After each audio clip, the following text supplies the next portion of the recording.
You're listening to the podcast Gene's Story Here and There Forever. Previously on Gene's Story, after losing touch for 20 years, Theo came to recruit Gene to work with him at Omni, a powerful biotech group based in the plane with questionable methods. Gene, still marked by the deportation of his wife Xiao and daughter Mei, refused the proposal to help Omni's leaders in their quest for immortality. Episode 3 Wherever I May Roam. Theo exits the clinic. Far from there, Victor, the humanoid working for Theo, has been watching the conversation between Gene and Theo through Theo's smart glasses, which recorded the entire dialogue. As Theo walks, he begins a neurochip conversation with Victor. Victor tries to sound optimistic and says, "I think you delivered the main points, sir."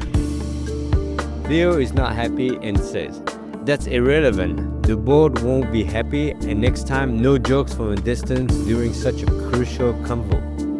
"What joke?" Victor asks. "The communist one, when Gene asks if it's so crazy for locals to want their share." "Oh, sorry, boss."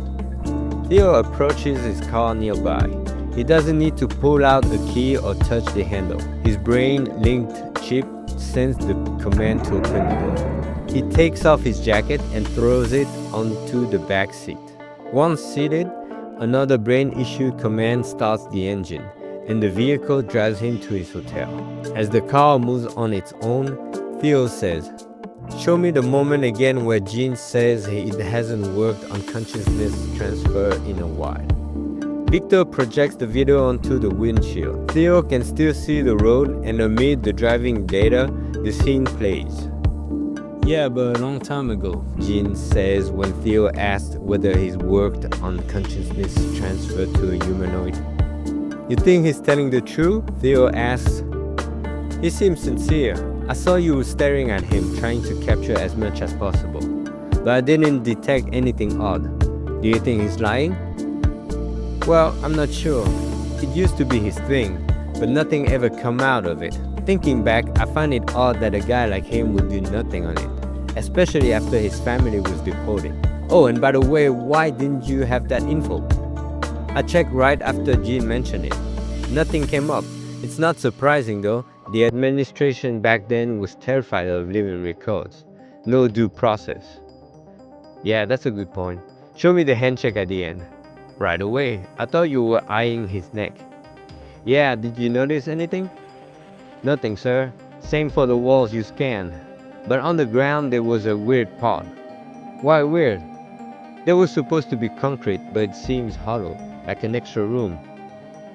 Maybe a basement that can be accessed from somewhere else." The video disappears as Theo continues down a never-ending bridge high above the water. He glances downward to the sea, reflective, and says, "Hard to believe that millions used to live down there." "We are lucky in a way." "Explain."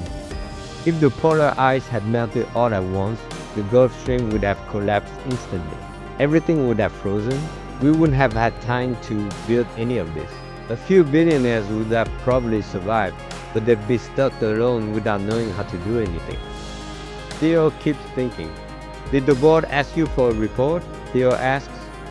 "No, you know they don't talk to me." "Do you think they put Alfonso on it?" "Most likely, though he's a brute. Not the right way to convince someone like Gene." "You think they go hard on him?" Victor asks. "Absolutely, knowing what they've already done in the past." "Alright, enough work talk. I'm starving. There should be a dose in the glove compartment."